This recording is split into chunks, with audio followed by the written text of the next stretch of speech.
everyone, welcome back. Today's video is going to be my monthly haul, so this is everything that I purchased or was gifted by friends and family throughout the month of January.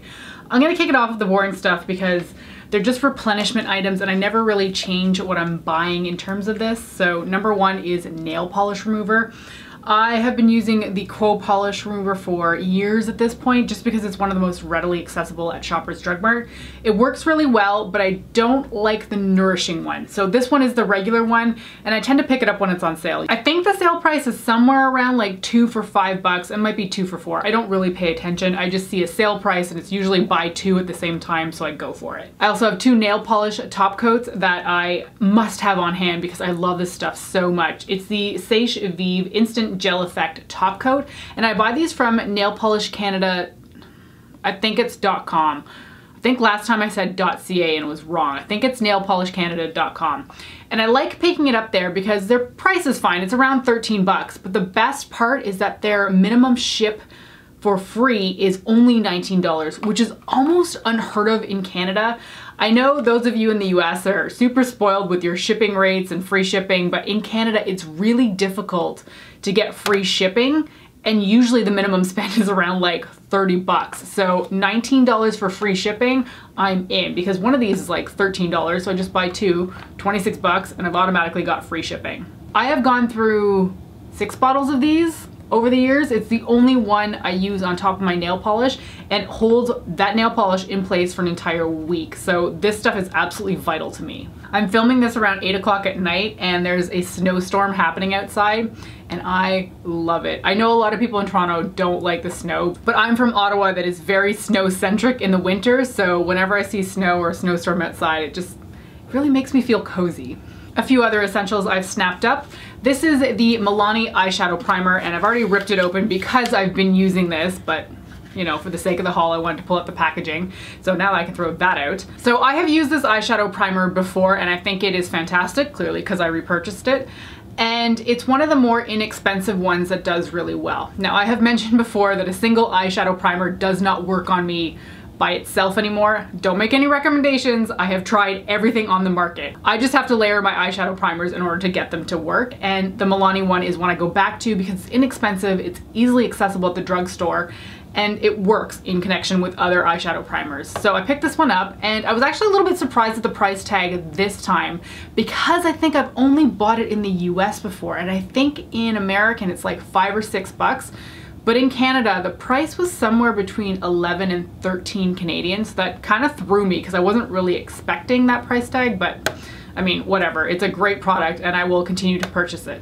And another replacement item, this is the Physicians Formula Eye Booster. It's the ultra fine brush tip being so essential, liquid liner. I buy the ultra black one and this is mostly a backup because I am using one right now, but Physicians Formula in Canada can be super expensive. I think this goes for $17.99 or $18.99 at the drugstore.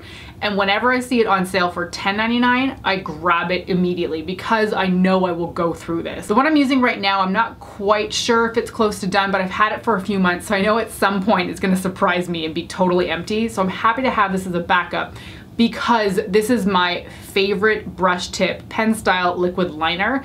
And at this point in time, I'm not going to be purchasing any other ones because this one does work the best for me. So I'm done trying everything as far as I'm concerned. This is my holy grail and I'm always gonna have one of these on hand. I've tried so many brush tip liquid liners too and I just don't like them. Like Dip Pot is totally not okay. I hate that kind of style of liner.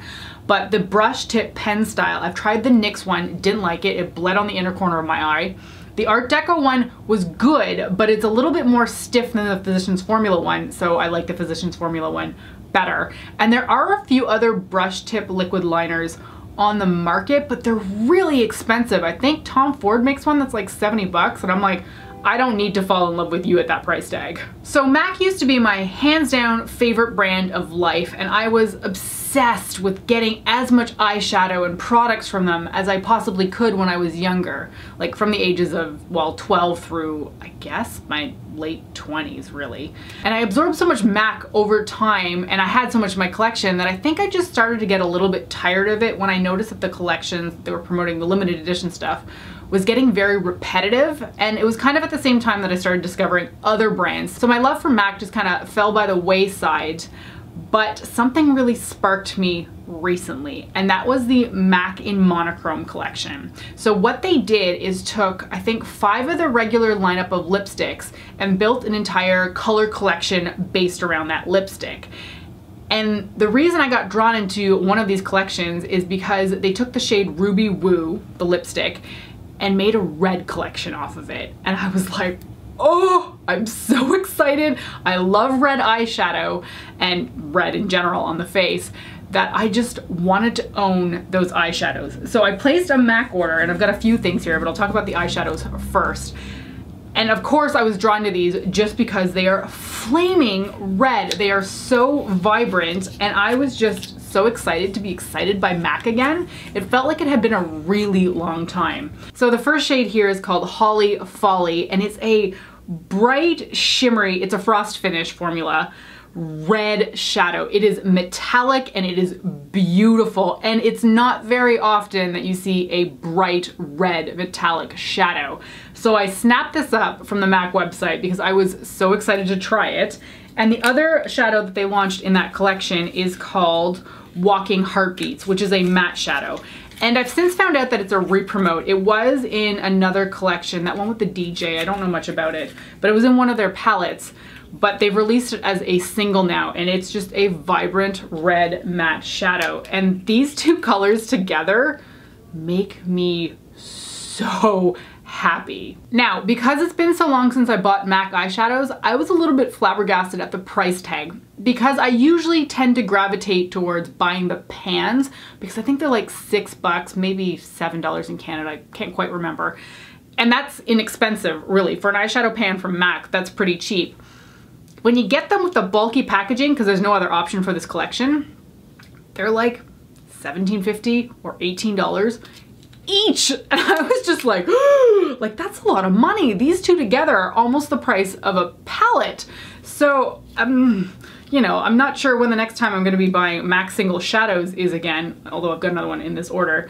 But I was really excited to own these, but man, that price tag was a little bit jolting. And it's funny too, because I've gotten so used to buying palettes that really have a lot of bang for your buck, that buying single shadows now feels like you're, well, I mean, you're spending so much money on just a singular color.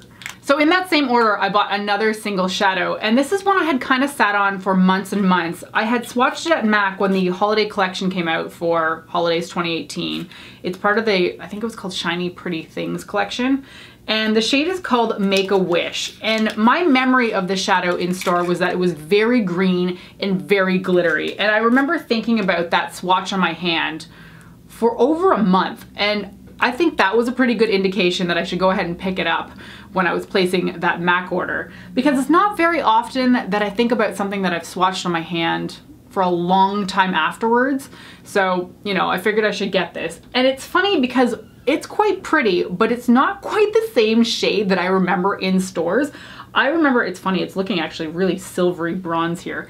I remember it to be a very green shade in stores. The shade is called Make a Wish, and MAC does describe this as like a green brown, but that's not what I remember seeing in stores. Anyway, I haven't actually used it yet, which is a little bit shameful, but it is beautiful, and the color that comes off is very glittery, so I'm excited to use it on my, oh geez, now it looks taupe in this angle. Clearly it's a duochrome that's doing funny things with the ring light in front of me, but I need to play with this because my memory of the color that I swatched in stores was so strong in my head that I picked it up when it was actually on sale on MAC's website, which was kind of exciting. Still highway robbery for a single shadow, but it's better than the $18 that I paid for those red ones. Anyway, I know I'm complaining about the price tag of single shadows, but it's just been a really long time since I've bought singles, and it is a price tag shock, that's for sure. In that same MAC order, I decided to buy a replenishment of my MAC Prep and Prime for lips. I am only halfway through the tube that I use right now, but this is another holy grail item for me, so I figured it's always handy to have a backup. And lip primer, why do you use it? Well, basically the same reason as an eyeshadow primer. I have terrible creasing on my eyelids, so I have to wear primer, and I get really bad feathery bleed out lip line on my lips whenever I am wearing any color. So this lip primer in particular works the best for me to keep everything in place. It's white and it does go on with a little bit of a white cast, but the way you use this is that you're gonna be covering it with your lipstick, but you apply it, let it set for a minute or two. Don't apply your lipstick right away or it won't work. You have to wait for this base to go kind of tacky on your lips.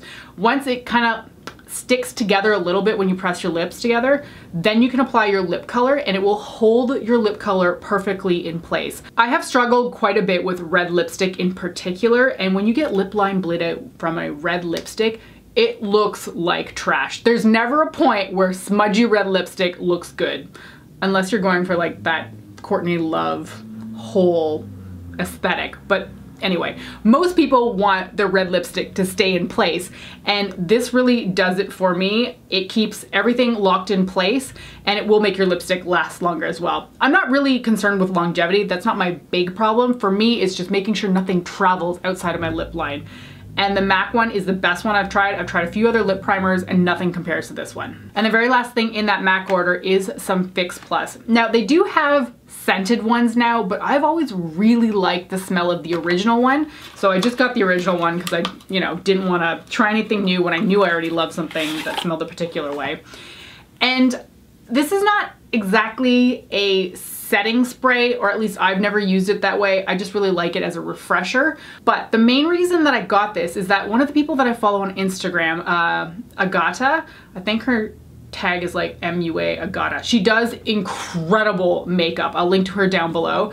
But she had also noticed that her Stila Glitter and Glow liquid shadows had dried out, but she said she added some of this to them and it re-liquefied them. So I've tried a lot of things with my glitter and glows and nothing was quite working. So I think I'll try Fix Plus in there and hope that it revives them, because I cannot stand the fact that my glitter and glows have dried out. I just think for the price tag, it is so offensive to me that I spent $31 on like 10 different ones, and some of them have just turned into chunky messes. So I'm hoping that this will bring them back to life. And at the end of the day, if it doesn't, I do actually like this as a face spray, as a refresher. So I mean, it's a win-win either way. Okay, so I had placed that MAC order, fallen deeply in love with those red eyeshadows, and then I was like, I want the rest of the Ruby Woo collection, because I only got 2 shadows and I really kind of want all of it now. So I placed an order at Sephora to get 2 more products from that range, and one is the blush and one is the actual lipstick. Now the lipstick in the MAC and Monochrome collection comes in a beautiful red packaging that I wish MAC would do this for all their lipstick bullets, color code the outer tube to the actual lipstick color, because I mean they're all in black tubes. It's so difficult to find the shade you're looking for unless you store them all upside down. But I decided I didn't really need a full-size lipstick because it takes me forever to get through a lipstick at this point in my life, so I don't need a full size. And Sephora has them in mini size, and I think MAC does too, but I was placing a Sephora order because it was my birthday month and I could get the present, blah, blah, blah. I'll get to those in a minute.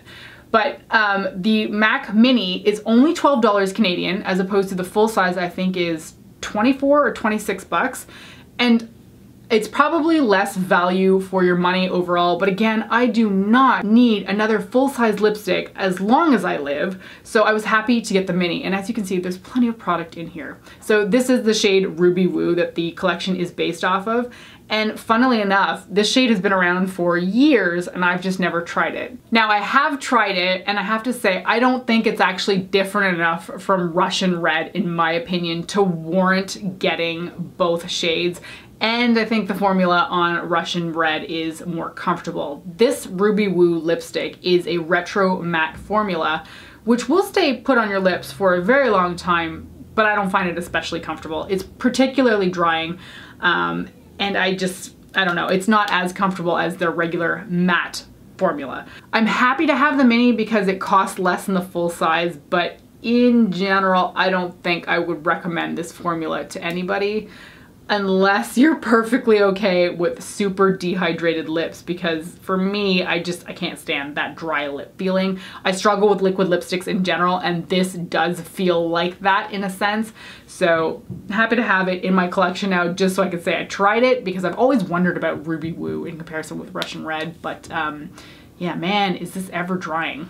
And with that lipstick, I also got the blush from the MAC and Monochrome collection, and this is the shade Apple Red, and it is a very vibrant, true red blush. And this can go haywire on your face very quickly. The first time I applied it, I actually applied it on camera, and there's a full tutorial on this collection that I just put up last week, so I can link to that down below in case you're interested. But that's the first time that I applied this blush, and you can see that it just like looks like clown cheeks right away. If you reapply some of your foundation over top, you can tame it a little bit, which is what I needed because I'm quite pale right now. And if you're of a deeper skin tone complexion, I think you will not struggle with this. But for the pasty whites, this is very bright, but I love red, so I'm happy to work around that. So that's just something to be aware of with this color, but I mean, nobody is buying a red blush thinking it's going to be subtle on their face. So I'm happy with it, but if you do buy it, start lightly and then build up. So aside from the MAC stuff that was in that Sephora order, one of the things that I've had sitting in my cart since it sort of just appeared randomly in the news section at Sephora is this Tarte product. And this is the Treasure Pot Glitter Gel. So I missed out on the last glitter pot gel. That thing sold out so quickly, and I was sitting there going, who is buying glitter gel? Because while I buy it, I don't really feel like most people are looking for a tub of glitter. So I was surprised that the other one sold out, and I can't remember what collection I was in. But when I saw this one, I was like, okay, you have to be mine. I missed out on the last one, and I really want you. So what is this? It's a rather large tub, but it's basically those kind of like gelatinous, goopy things with a whole bunch of glitter in it that we used to have back in the 90s in like a roller ball format or sometimes just a tub. And I basically just put this everywhere. I'm not sure if I put it directly on my face, but I put it like all over my neckline. I threw it in my hair. I probably tried to dab it on my eyes. I'm sure it creased. But how I'm going to be using this now is applying it sort of on the perimeter here as a highlighter as well, because I saw the model wearing this on Sephora's website and they had this beautiful just like chunk of glitter on the side of their face, and I thought it looked really pretty. Obviously not a office look, but it's something I think I want to wear for Pride this year, and I really like out of the box sort of unique glittery products, and this is definitely one of them. And I know there's a few brands out there that are now putting out these kinds of things, but this was one of the more readily accessible ones for me, so I snapped it up. I'm really happy. I can't wait to use it. And it's funny, the smell is identical to the stuff I would have used back in the 90s. I'm so excited to use this. Oh, and I don't know if I mentioned the shade. There's only one shade in the collection, but this one's called Moonwalk. January was also my birthday month, so I was able to pick up the Sephora birthday gift, and they had a lot of options this year, which I think is good, but one of the options was Kat Von D, and I was like, really guys, like, really? So I wasn't gonna get that one, and I don't remember the other one was, but it didn't, I think it was a milk set and it didn't really appeal to me. So I picked up the Drunk Elephant skincare set, and I've heard so many people talking about Drunk Elephant, but I've never tried anything. So perfect little intro set. This one has the Beste No. 9 Jelly Cleanser and the Proteiny Polypeptide Cream. I've heard people talking about both of these. I've just never taken the plunge because their skincare is quite expensive. So I'll be curious to try these. I'm always curious about how skincare smells. So for me, while I'm interested to see how it's gonna work on my face, I'm also really curious as to how this smells. Actually, why don't we just open it now? I haven't touched this stuff at all. I have no idea what it's like. Although I have to say, I do really like their packaging. It's like this white whatever and then like a bright colorful tube. So that's always fun for me. So the cream, oh, it doesn't smell like anything. That is really disappointing. I know people don't like fragrance in their skincare in general, but I really enjoy it. Okay, there's no scent on either of them. This is really sad. And the very last thing I got in that Sephora order is something with my points. And honestly, in Canada, again, it's quite a struggle to pick up things at Sephora with points because our selection is very, very limited, and whenever they have anything good, it's gone in seconds. So they released this kind of like plate thing, which is actually really hard to get out of this container. It's like a catch-all jewelry tray, whatever. And I got the other one when it came out, was it a year ago? Just because I have nothing else to spend my points on. So I figured might as well get this thing. It's way smaller than I was expecting. I wasn't expecting like the size of a dinner plate, but this just seems really tiny. Anyway, it's really just a catch, small jewelry, so I suppose it doesn't have to be huge, but this was 250 points and I never know what to spend my points on, so might as well throw it at something like this because it's something that I can actually use. You know, I say that, but I don't actually have much jewelry. I wear the same earrings every single day and the same ring every day. Actually, you guys never see it in videos because I'm only ever wearing my wedding ring because I take my jewelry off when I come home from the office, but I'm always wearing a Claddagh ring on this finger and like a watch on the other. But that's really pretty much my day-to-day jewelry. All right, just a few more items and then we're done. So Samantha Jane, as you guys know her, or my friend Sam as I call her, put out a video on the new Fenty Beauty Mademoiselle lipstick shades. And I left a comment on her video saying like, I love the shades, those are fantastic. And they were way more impressive seeing them on her than it was seeing the promo photos, because I feel like the promo photos did nothing for me. And then I saw her video and I was like, whoo, I want a lot of those shades. So we were talking about it and she's like, what shades do you want? And I listed off a few and there was one that I really wanted that she really liked, so I was definitely not getting that one, but she actually gave me two of the shades that I had mentioned. One of them is a Violet Fury and the other one is Turks and Caicos. Now, Violet Fury, what surprised me about this shade is it just looks like a straight purple in the tube, and it is, but on her lips, it took on a shade of eyeshadow that I really enjoy from the Urban Decay Electric palette, and I'm curious if this is gonna look the same on me. I think the deepness in her skin tone brought out the color a little bit more than I think it's going to show on me. But in that video, I was so taken with the color, so I'm happy to own this. And the other shade she gave me is Turks and Caicos, which is an interesting green. Now, I've had a shade somewhat similar to this in a liquid lipstick formula, and it was god awful. It was just so bad to wear. It was slightly paler than this. It was kind of an aqua shade. But I want to try it in an actual lipstick formula as opposed to a liquid lipstick because lipsticks are more comfortable for me than liquid lipsticks. And this looks like it could be a comfortable green lip to wear. So I was really enamored with this collection. I will link to her video down below where she does all the lip swatches because I don't think there was a single shade that didn't look good on her.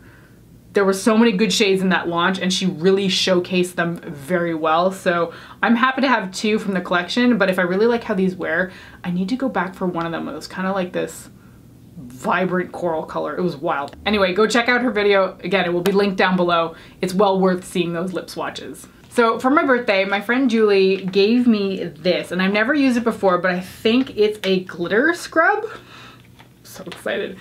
It's called Blaq, I think is the brand. It's the Meteor Shower Shimmer Scrub. And it says made in space. Now, I can't see it because the packaging is opaque, but Julie said that it's like a glitter scrub. So I can't wait to use this. I'm gonna save it for the weekend. I'm sure it's gonna make a disaster in my shower, but I love glitter everywhere. So I'm sure this is gonna be a lot of fun. All right, one last product to talk about in this video, and people are probably gonna laugh about it. So this past weekend, Julie and I actually went to go visit Haley, who is another beauty YouTuber. She lives about 90 minutes outside of Toronto. Don't get to see her very often, but it's always a great time hanging out with her. So Haley's been decluttering a lot of her makeup and sort of unbranding her makeup just so that she can feel a little bit more free. And of course, as a result, she's got makeup products that she doesn't use anymore. And she had put them all in a box, and she had actually put them in the room that Julie and I were gonna be staying in. Which was funny because as soon as, you know, I put my bag down in that room, my eyeballs just went straight to the makeup. I was like, ooh, what's that? And she's like, oh, these are just products I'm getting rid of. You can have stuff if you want. And I was like, oh, I don't need more product. That's silly. But I was intrigued by a palette that I had never picked up, but the colors were so beautiful. And that was the Urban Decay Alice Through the Looking Glass collection. This thing is super old.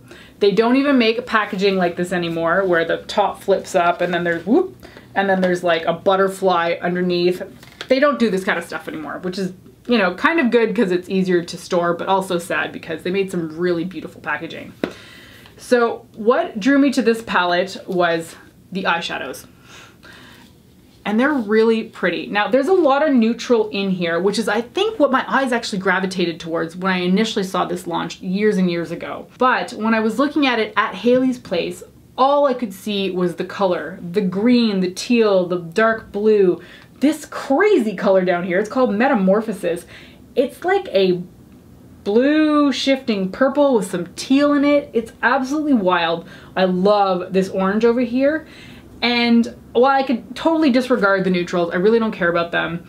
I was quite drawn to this palette once I saw it years and years later. So I wasn't gonna take it initially. I was like, whatever, I don't need more makeup. And I certainly don't need, you know, an older palette. But when we were leaving, Haley was like, are you sure you don't want it? And I was like, oh hell, give it to me. So I walked out with the Alice Through the Looking Glass palette. I think it might be 5 years old. It might even be older than that. I don't really care. Powdered eyeshadow, as far as I'm concerned, really doesn't go bad, and it's certainly not gonna do anything terrible to me. But I am really excited to try these colors out because I mean, I'm really liking the color scheme. Anyway, kind of a funny product to end the haul off with, but it is the last item that I got, which was just yesterday. But that's gonna be it for my January haul, which was large. I thought January was basically gonna be a no buy for me. That didn't happen. So yeah, that's everything I got throughout the month of January. Thanks so much for watching this video, and I'll see you next time. Bye.